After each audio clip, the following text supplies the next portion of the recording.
बिस्मिल्लाहिर्रहमानिर्रहीम। शुरू अल्लाह के नाम से जो रहमान और रहीम है। इक़रा बिस्मि रब्बिकल्लज़ी खलक़। पढ़ो ए नबी अपने रब के नाम के साथ जिसने पैदा किया। खलक़ल इंसान मिन अलक़। जमे हुए खून के एक लोथड़े से इंसान की तख्लीक की। इक़रा व रब्बुकल अकरम। पढ़ो और तुम्हारा रब बड़ा करीम है। अल्लज़ी अल्लम बिल क़लम। जिसने कलम के जरिए से इल्म सिखाया। अल्लमल इंसान मा लम यअलम। इंसान को वो इल्म दिया जिसे वो न जानता था। In our previous video, we have completed chapter number 8, elimination. Now today we will start our new chapter, chapter number 11, fundamental concept of geometry. Now the word is geometry means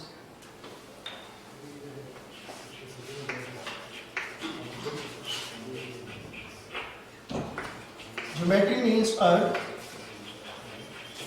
and metry means measurement.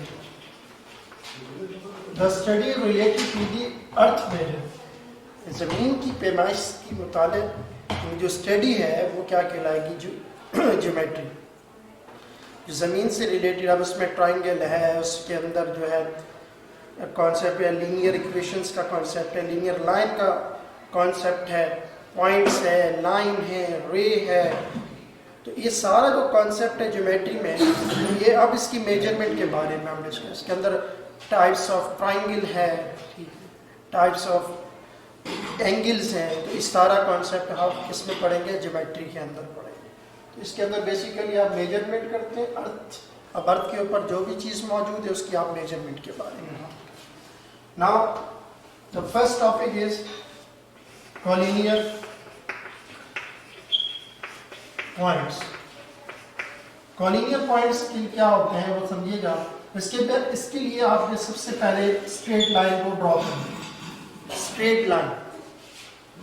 Straight line horizontal है और इसकी direction जो है वो mention होती है, ठीक है। तो लीनियर है। अब इसके ऊपर कुछ पॉइंट्स लाई कर रहे हैं। इसी लाइन के ऊपर, इस सेम लाइन के ऊपर जो है वो पॉइंट्स लाई कर रहे हैं, point A, point B and point C. और एक पॉइंट आप ले लें जो कि लाई नहीं कर रहा, वो है डी। तो पहले कॉलिनियर को समझे कि कॉलिनियर यानी ऐसे point A, point B and point C, ये ऐसे पॉइंट्स हैं जो कि इस लाइन यानी लाइन एल के ऊपर लाई कर रहे हैं, यानी इस लाइन के ऊपर मौजूद हैं। तो ये तीनों के तीनों पॉइंट्स क्या हैं, कॉलिनियर है। और नॉन कॉलिनियर क्या होगा,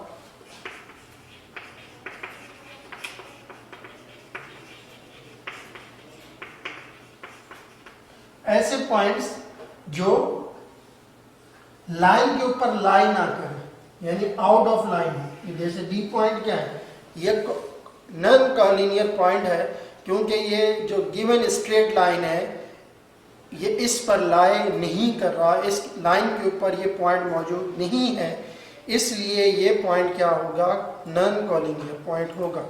तो ये दो बातें सीखी, collinear and non collinear point. तो अब इसके बाद यानी ये चीज़ समझने के बाद अब हमारा जो सेकंड टॉपिक है वो अब है एंगल का। क्योंकि एंगल को समझने के लिए आपको पहले कॉलिनियर पॉइंट और नॉन कॉलिनियर का पता होना ज़रूरी था। एंगल क्या होता है, union of the to non common यानी नॉन कॉलिनियर रेज। ये एक रे है, ये क्या है, रे। सर रे क्या होता है, ठीक है, पॉइंट से पॉइंट बनता जाता है। अब एंगल समझने के लिए पहले रे का पता होना जरूरी है। अब रे क्या होता है, a line which starting points no, ये जिसका स्टार्टिंग पॉइंट मालूम हो बट एंडिंग पॉइंट मालूम ना हो, यानी उसकी डायरेक्शन कहाँ, यानी स्टार्टिंग पता है कि यहाँ से ये पॉइंट स्टार्ट है और कहाँ पर जाकर ये फिनिश होगा या ख़त्म होगा वो आपको मालूम नहीं है। ये एरो ये बता रहा है कि ये पॉइंट की डायरेक्शन किस तरफ है, ये आपको बता रहा है। ठीक है, इसकी मिसाल आप रेलवे लाइन की ट्रैक की देख सकते हैं कि वो स्टार्टिंग पता है और एंडिंग का रोड है, ये दोनों मिसालें आप ले सकते हैं। इसके अलावा टॉर्च आप मिसाल ले सकते हैं। ठीक है, टॉर्च की मिसाल है, पता है यहाँ से टॉर्च ऑन की, उसकी रेज कहाँ तक जा रही है, अनलिमिटेड है, अनकाउंटेबल है, आप उसको काउंट नहीं कर सकते। एक इसी तरीके से सूरज की जो शुआएं हैं, रेज हैं जो सनलाइट की, उसको भी आप काउंट नहीं कर, ये पता है कि ओरिजिन यानी सेंटर कहाँ है, कहाँ से स्टार्ट हो रहा है ये पता है, लेकिन कहाँ तक जा रही है वो हमें मालूम नहीं है, वो रे कहलाती है। तो अब जो इस एंगल के अंदर वर्ड यूज किया गया है, ये पेज नंबर एंगल जो है वो 281 पर मौजूद है, पेज नंबर 281 पर ये लिखा हुआ भी है, an angle is the union of the to non collinear, ऐसी रेज जो एक दूसरे से ना मिल पाए। अभी एक अलग है और एक और जिनका वर्टेक्स या ओरिजिन क्या हो, कॉमन हो, ये कॉमन हो लेकिन वो नॉन कोलिनियर मीन्स के वो एक दूसरे से मिंगल ना हो यानी मिल ना रही हो, तो वो क्या होगी, नॉन कोलिनियर रेज। रेज से ये डायरेक्शन बता रहा है कि यहाँ से स्टार्टिंग है और अनलिमिटेड है। इन दोनों का जो दरमियान का जो है, इनके दरमियान आपने क्या फाइंड किया है, an angle is the union of two non-collinear rays having a common end point. The rays constituting the angle are called its arm or sides. ये इसको आप sides भी कहते हैं, ये side है, और इसको एक और वर्ड है arm, वो भी आप कहते हैं। तो कितने आर्म्स होंगे, 2 आर्म्स, यानी 2 साइड्स हो गई इसकी। और कॉमन एंड पर जहां पर ये कॉमन मिल, इसको आप क्या कहते हैं, वर्टेक्स कहते हैं, कि जहां पर 2 नॉन कोलिनियर रेज आकर मिले, ठीक है, उस पॉइंट को कहते हैं वर्टेक्स। क्लियर है? अगर एक से ज्यादा वर्टेक्स एक डायग्राम में या ज्योमेट्रिकल फिगर में आ जाए तो वर्टेसिस बन जाएगा, प्लूरल सेंस के अंदर उसको हम देखेंगे। तो ओ ए ये है एंड ये देखेंगे, और O B are 2 non collinear rays. ठीक है, ये हमारा सेकंड टॉपिक हुआ एंगल से रिलेटेड। अब एंगल के बारे में उसकी टाइप्स को भी देखते हैं कि एंगल की टाइप्स भी हैं, जैसे कि एक्यूट एंगल, राइट एंगल और obtuse angle. Less than 90 degree, less than 90 degree जो एंगल होते हैं उसे आप क्या कहेंगे, acute angle. Right angle 90 degree, अगर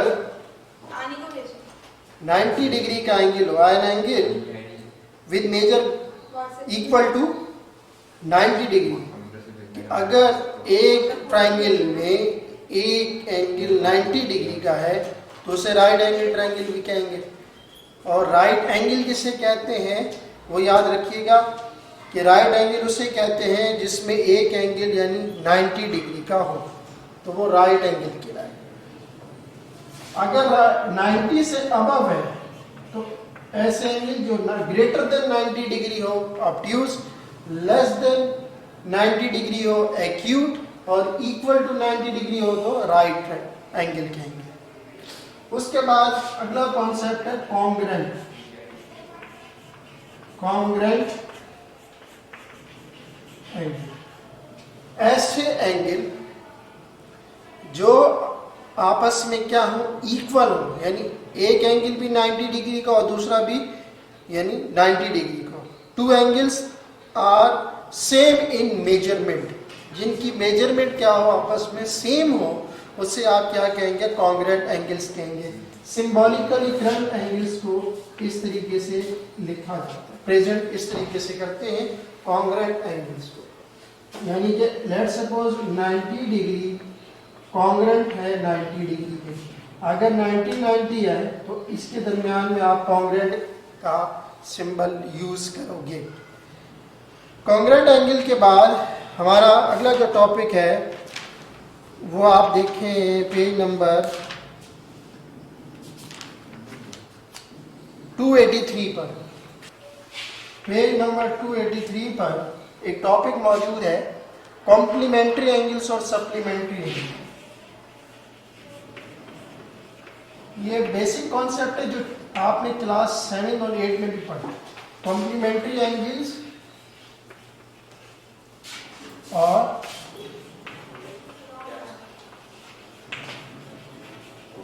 सप्लीमेंट्री एंगल्स।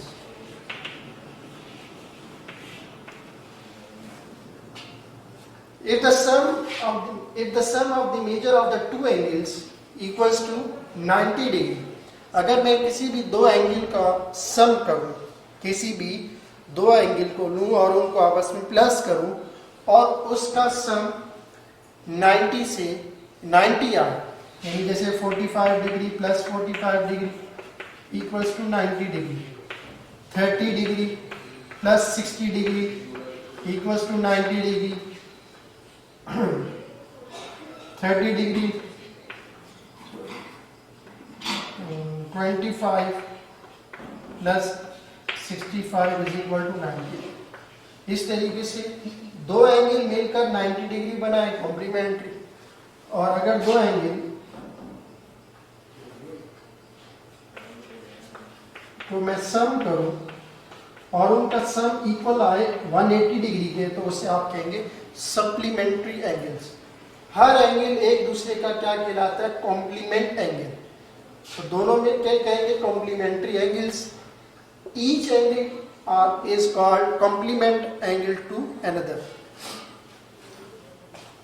इस तरीके से 140 डिग्री प्लस 40 डिग्री, यानी दो एंगल को सम करो, आंसर आया 180, तो इसे आप कहेंगे सप्लीमेंट्री एंगल्स। ये कॉन्सेप्ट भी है। ठीक। और अगर दोनों एंगल 90 डिग्री के हैं तो यानी दोनों एंगल को सम किया, आंसर आया 180 डिग्री। ठीक है, लेकिन दोनों एंगल कितने की 90 डिग्री की, इसे आप कहोगे कि ये आपस में क्या है? राइट एंगल है। If two supplementary angles are equal in length, अगर वो लेंथ वाइज क्या है? इक्वल है, तो इसे आप राइट एंगल भी कहेंगे, जैसे पहले भी आपको बताया था। इसको डिनोट करते हैं, अक्सर आपने ट्रायंगल भी देखी होगी, राइट एंगल ट्रायंगल इस तरीके से। तो इसकी सिंबॉलिकल ये देखें, राइट एंगल 90 डिग्री। तो right angle triangle are those angle the supplement of the two angles equals to 90 degree is called right angle triangle. Next,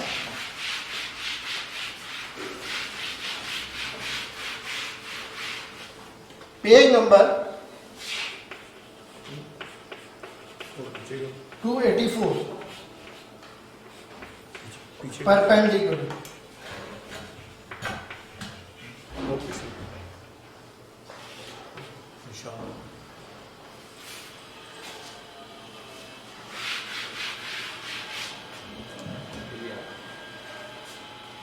If two linear lines are intersecting each other and making an angle 90 degree is called perpendicular. Perpendicular basically a line which make an angle with the help of intersection is 90 degree. So we call it a perpendicular. Page number 284, perpendiculars. Two lines, rays or segment are said to be perpendicular on each other if they form a right angle. Right angle बनाना बहुत जरूरी है। Perpendicular को denote करते हैं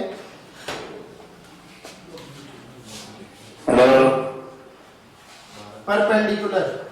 Symbolically we will write perpendicular as, next page number 279.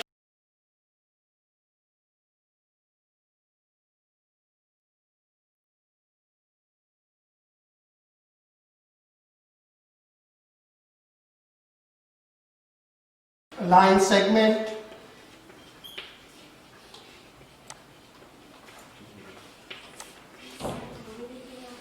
line basically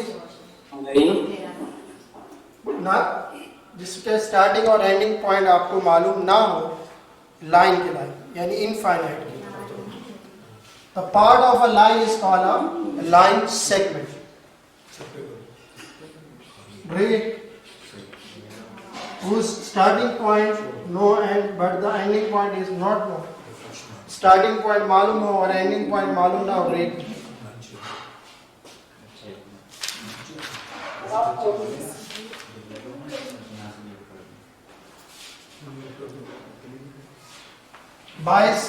Next topic is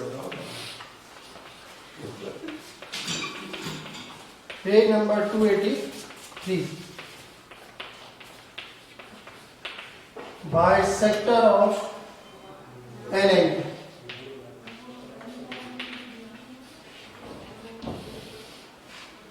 Bi means two, sector means part of an angle के को दो हिस्सों में यानी दो बराबर हिस्सों में तोड़ने को कहते हैं बाइसेक्टर ऑफ एन एंगल। यानी ये एक एंगल है 120 डिग्री का, एक रे ड्रॉ की जिसने इस 120 को दो इक्वल पार्ट में या दो इक्वल एंगल में ब्रेक कर दिया, इसे कहते हैं बाइसेक्टर ऑफ एन एंगल। ठीक है, और इसी को अगर आप एंगल को सम करें 60 degree plus 60 degree become 120 degree, तो इसे आप एंगल पोस्टुलेट एंगल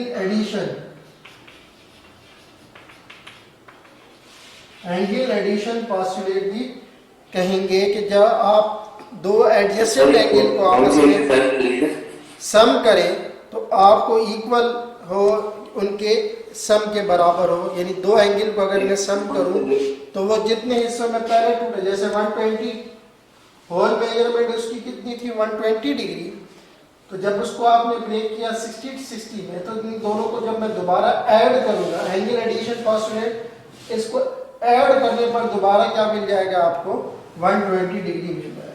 तो ये एंगल पोस्टुलेट भी कंप्लीट हो गया। ठीक है, इसके अलावा इस चैप्टर में ऐसे तो इतना तो नहीं है, तो ये एक्सरसाइज 11.1 पेज नंबर 286 पर जितनी भी डेफिनेशन है कंटेंट सोल्यूशन में भी लिखी गई है, तो इसे आपने याद भी कर लेना है। ठीक है, प्रैक्टिस भी करनी है with the help of a diagram. 11.1 exercise मौजूद है, तो इसके अंदर 1 से लेकर 6 तक का कंटेंट सोल्यूशन दे दिया गया है। उसकी आप उसकी हेल्प से भी देखें, और जो वीडियो के अंदर मैंने आपको इसके बारे में बताया है उसको समझ लीजिएगा। अब हम आज चलते हैं चैप्टर नंबर 13 पर। सर्कल से रिलेटेड है, पहले भी आप इसके बारे में जानते होंगे कि इसमें क्या मौजूद है चीज़। 348 पेज नंबर 348 सर्किल से आप वाकिफ होंगे। वो क्या है, कुछ प्लेन पर मौजूद डॉट्स हैं, लेकिन वो डॉट्स कुछ इस तरीके से प्लेन पर मौजूद हैं कि वो एक फिक्स पॉइंट से इक्वल डिस्टेंस पर है। जितना यहाँ से लेकर यहाँ तक डिस्टेंस है, यहाँ से यहाँ तक भी, यानी पॉइंट से उस फिक्स पॉइंट तक का जो डिस्टेंस है वो इक्वल डिस्टेंस है। कहीं से भी आप इसको मेजरमेंट करें वो इक्वल है। तो the set of all the points which are equal distance from a fixed point is called a circle। अब आप इसको क्या कर लें, ज्वाइन करें, ये तो ये सर्किल बन गया। ठीक, इस फिक्स पॉइंट को सेंटर कहते हैं। फिक्स पॉइंट को क्या कहते हैं जी, सेंटर कहते हैं। ये सर्किल आपने ड्रॉ किया, ये इसका सेंटर आ गया। एक लाइन सेगमेंट। अब इसमें दो बातें मैं आपको बता दूं, एक है रेडियस और एक है radial segment. Radial segment basically line segment होती है और रेडियस एक डिस्टेंस है जो जिसका आंसर नंबर की फॉर्म में आता है, 2 सेंटीमीटर, 3 सेंटीमीटर, 4 सेंटीमीटर। अब आपके सामने ये एक रेडियल सेगमेंट है, ठीक है। अब 2 पॉइंट्स हैं और इनके दरमियान कितने का डिस्टेंस है, 3 सेंटीमीटर का, तो मैं कहूंगा ये रेडियस है। रेडियस की एक डेफिनेशन ये है, a line the distance between a fixed point and any point on a given circle is called a radius. यानी सर्किल पे मौजूद किसी भी एक पॉइंट को ले लें, ये ले लें, इसको उसके सेंटर से मिलाएं तो ये डिस्टेंस क्या होगा, सेम भी होगा, और इसी डिस्टेंस को अगर आप मेजर करें तो वो रेडियस कहलाएगा। तो radius is a distance between a point on a circle and a centre of a circle. और रेडियल सेगमेंट जो 2 पॉइंट्स को आपस में मिलाए, ऐसी लाइन सेगमेंट जो 2 पॉइंट्स को मिलाए लाइन सेगमेंट कहलाएगी। तो रेडियल सेगमेंट भी कवर हो गया, रेडियस भी कवर हो गया। इसके बाद सर्किल ड्रॉ किया, सेंटर ड्रॉ किया, line segment which join any 2 points of a given circle. Circle के किसी भी 2 पॉइंट्स को मिलाने वाली लाइन सेगमेंट को कहते हैं कॉर्ड। सर्किल के किसी भी 2 पॉइंट्स को मिलाने वाली लाइन सेगमेंट को आप क्या कहेंगे, कॉर्ड। और अगर यही लाइन सेगमेंट, इधर मैं ड्रॉ कर देता हूं, सर्किल है, सेंटर है, और अगर यही लाइन सेगमेंट सर्किल के सेंटर से पास हो तो लाइन सेगमेंट के सेंटर के पास होने से इसका नेम बन गया diameter. A line segment which passes through the center of a circle is called a diameter। है तो ये भी a chord कहेंगे फिर। A chord which passes through, chord क्यों कह रहा हूं, क्योंकि ये 2 पॉइंट्स को आपस में क्या कर रहा है, मिला रहा है, ठीक है। एक बार a line segment या chord which passes through a center of a circle is called a diameter। Clear है? ये डायमीटर नहीं है ना ये, क्योंकि ये सेंटर से पास नहीं हो रहे, इसीलिए। सर्किल ड्रॉ किया, सेंटर है, सर्किल ड्रॉ किया, ये उसका सेंटर है। A line which intersect a given circle into 2 parts, not equal। Equal part की बात नहीं की, यानी एक लाइन जो सर्किल को किसी भी पॉइंट पर इंटरसेक्ट कर दे, उस लाइन को कहते हैं सीकेंट। ऐसी लाइन जो सर्किल को ब्रेक करे, डिवाइड कर दे, उसको कहते हैं सीकेंट। और किसी भी बेसिकली सीकेंट के लिए 2 पॉइंट्स भी होने चाहिए। ये सीकेंट के लिए देखें 2 पॉइंट्स से वो क्या कर रही है, ब्रेक कर रही है। अच्छा, अब एक और लाइन लिया, एक ऐसी लाइन जो सर्किल की किसी एक पॉइंट को टच करे, सर्किल की किसी एक पॉइंट को टच करे, लेट्स सपोज उसका नेम दे दिया एम, ठीक है। टच भी करे और सर्किल के रेडियस के साथ 90 डिग्री का एंगल भी बनाए, उसको कहते हैं tangent. A tangent basically a line which touch a circle at a point and also perpendicular to its radius, to a given circle radius। यानी सर्किल के किसी एक पॉइंट पर टच भी करे, यानी 2 कंडीशन होती है टेंजेंट के लिए, एक तो किसी एक पॉइंट पर टच भी होना चाहिए, दूसरा वो रेडियस के साथ 90 डिग्री का एंगल भी बनाए। 2 बातें होगी टेंजेंट से रिलेटेड। सीकेंट हो गया, टेंजेंट है। इसके बाद ये सर्किल लिया आपने, सर्किल को अगर हाफ कर दें, उसके सेंटर से उसको हाफ कर दें, तो जो हाफ वाला पोर्शन कहलाएगा, यानी कुछ इस तरीके से, उसको कहते हैं semi circle.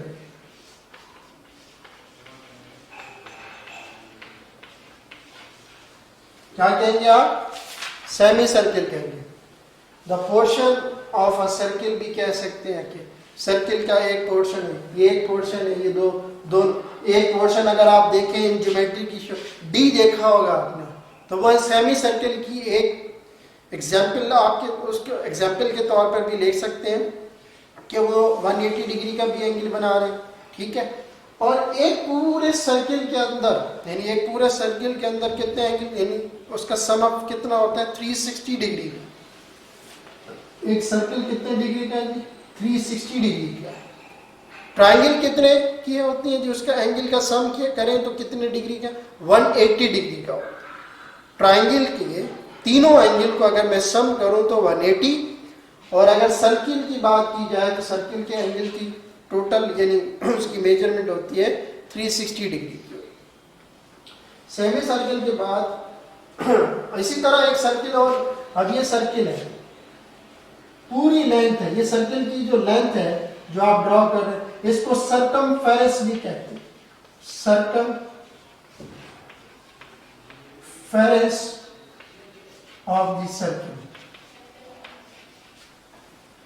Circumference, the length of the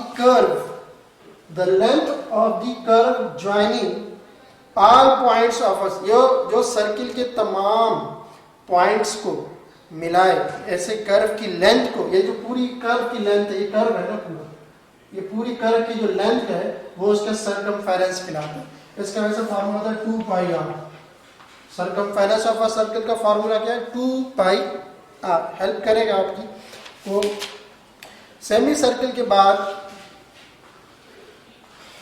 अगला देखिएगा,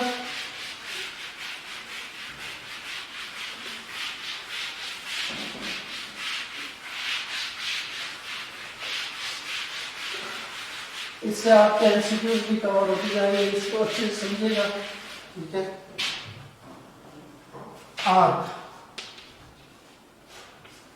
आर्क आपने देखी, ये सर्किल लिया आपने, ठीक है।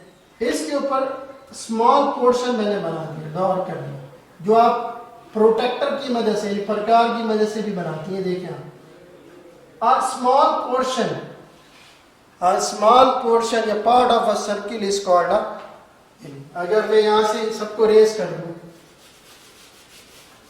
तो ज्योमेट्री में जो आप प्रकार से आर्क लगाते हैं छोटी, वो बेसिकली उसी को तो कहते हैं। A small portion of a circle is called a arc.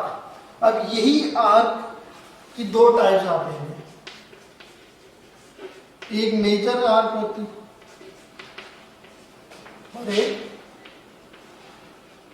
Minor arc होती।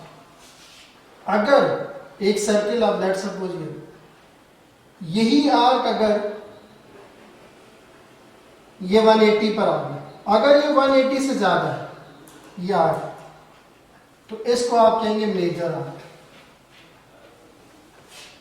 और यही आर्क 180 से कम है, 180 से कम है, ये देख लें, तो ये माइनर आर्क कहलाएगी। तो मेजर आर्क और माइनर आर्क के अंदर इतना सा डिफरेंस है। इसके बाद कॉन्ग्रेंट सर्किल, ऐसे सर्किल जिसके रेडियस क्या हो, सेम। एक सर्किल है, उसका रेडियस भी कितना है, 2 सेंटीमीटर। दूसरा सर्किल है, उसका रेडियस भी कितना है, 2 सेंटीमीटर। तो अगर दो रेडियस की बात करते हैं तो रेडी लिखा जाता है, प्लूरल की बात करें। एक से ज्यादा अगर रेडियस लिखने को कहें तो रेडी लिखेंगे, एक की बात करें तो रेडियस लिखते हैं।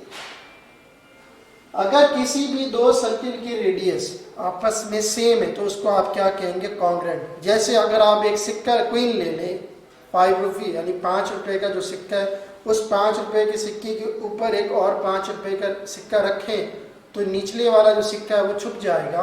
इट मीन्स कि दोनों का रेडियस सेम है। रेडियस सेम हो जाने की वजह से उसको आप क्या कहेंगे, कॉन्ग्रुएंट सर्किल। इसकी, या अगर आप 2 रुपए वाला ले लें सिक्का और 5, तो दोनों का रेडियस सेम नहीं है, इसलिए दोनों एक दूसरे पे नहीं छुप नहीं सकेंगे। ठीक है, यानी निचले वाला जो सिक्का या क्वीन है वो नजर आ रहा है, just because of radius same ना होने की वजह से। तो कॉन्ग्रुएंट सर्किल कैसे कहते हैं, इसका रेडियस सेम है। इसी तरीके से कॉन्ग्रुएंट आर्क,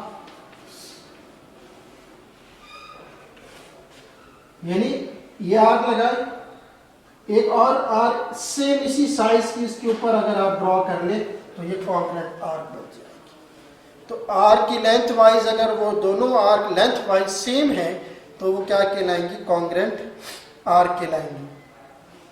उसके बाद अगला पॉइंट है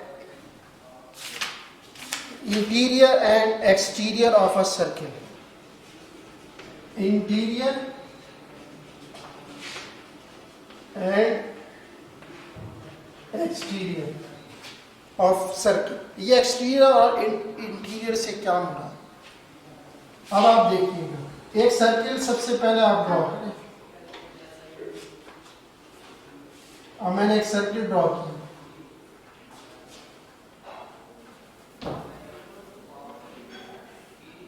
एक पॉइंट P है और उसका जो सेंटर है वो पॉइंट O पर है। ये रेडियस है। इसी रेडियस से आपने कंपेयर करके डेफिनेशंस को क्लियर कर, कुछ पॉइंट्स मौजूद हैं सर्किल के इनसाइड एंड इन, कुछ पॉइंट्स सर्किल से बाहर मौजूद है R S। अगर जो पॉइंट सर्किल के अंदर मौजूद है उनका डिस्टेंस रेडियस से लेस देन हो, छोटा हो, यानी OM लेस देन हो OP, उसे आप क्या कहेंगे, इंटीरियर। और OR को देखें तो OR और OS जो है वो OP से क्या है, greater.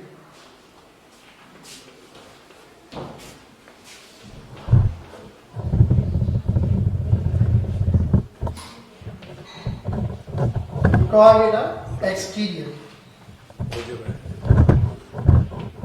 Interior and exterior of a circle.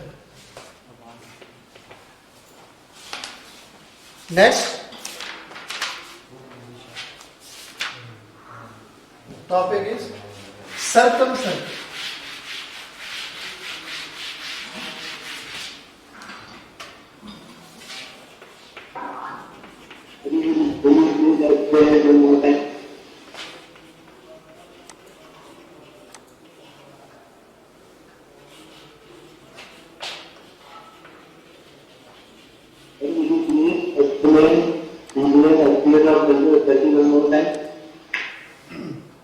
Circle of a triangle. What is triangle?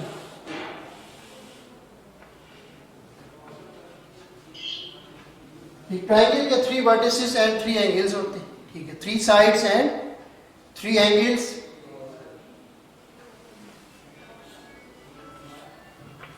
A circle which passes through the vertices of a triangle, एक ऐसा सर्किल जो ट्राइंगल के तीनों वर्टिसेस को टच होता हुआ गुजरे, उसे कहेंगे circum circle of a triangle. और इस सर्किल का कोई ना कोई तो सेंटर होगा, वो आप फाइंड करोगे right by sector of a side से। तो right by sector of side की मदद से ये पॉइंट यानी सेंटर फाइंड करेंगे। इस सेंटर से आपने कंपास रख के ड्रॉ करेंगे और ये सर्किल फिर तीनों वर्टिसेस को क्या टच होता हुआ गुजरना चाहिए। इसे आप कहेंगे circum circle of a triangle. इसके बाद है इंस्क्राइब सर्किल। इंस्क्राइब इसका अपोजिट ले लें। अगर यही सर्किल ट्राइंगल की तीनों साइड को टच करता हुआ गुजरे, ये साइड को टच करता हुआ गुजरे और ये वर्टिसेस को टच करता हुआ, तो जो साइड को टच करता हुआ सर्किल गुजरा है उसको कहेंगे inscribe. Inscribe circle of a curve. ये कॉन्सेप्ट है क्योंकि ये दोनों चीजें चैप्टर नंबर 14 में हम जब डायग्राम को करेंगे उसके अंदर कुछ केस हैं तो वहां भी हम इसको बनाने की कोशिश करेंगे कि ये होता क्या है, circle of a triangle and inscribe circle of a triangle. अच्छा, ये तो 13.1 जो कंटेंट सॉल्यूशन के अंदर पूरा सॉल्यूशन मौजूद है, इसको थोड़ा एक्सप्लेन मैंने कर दिया। इसके बाद अगर आप पेज नंबर 357 पे थ्योरम नंबर 1, 358, 360, 361, 357 से 361 तक, 357 से 361 तक जो पेज पर जो थ्योरम मौजूद है उसे आपने एज इट इज कॉपी कर लेना है। 13 में इतना ही काम है कि डेफिनेशन और 2 से 3 थ्योरम मौजूद है उसे आपने कंप्लीट करने, और जितने भी फिल इन द ब्लैंक्स और ट्रू फॉल्स हैं इन डेफिनेशन की मदद से आप उसे खुद करने की कोशिश करें, वरना सोल्यूशन मैंने दे दिया है उसकी मदद से भी आप हेल्प ले सकते हैं। क्लियर है? तो 11 और 13 इस वीडियो के अंदर हमने कंप्लीट किया। होपफुली लेक्चर आपको समझ में आ गया होगा। अगर कोई क्विज है क्वेश्चन तो वो हम क्लास के अंदर भी डिस्कस कर लेंगे। ठीक है, कुछ टेक्निकली देख लीजिएगा इस चीज़ को कि कोई भी प्रॉब्लम ना हो। उसके बाद चैप्टर नंबर 12 है उसको हम देखेंगे नेक्स्ट वीडियो के अंदर, उसके अंदर भी कुछ डायग्राम से रिलेटेड होगी। ठीक है, अपना बहुत ख्याल रखिएगा। नेक्स्ट वीडियो तक के लिए अल्लाह हाफिज़।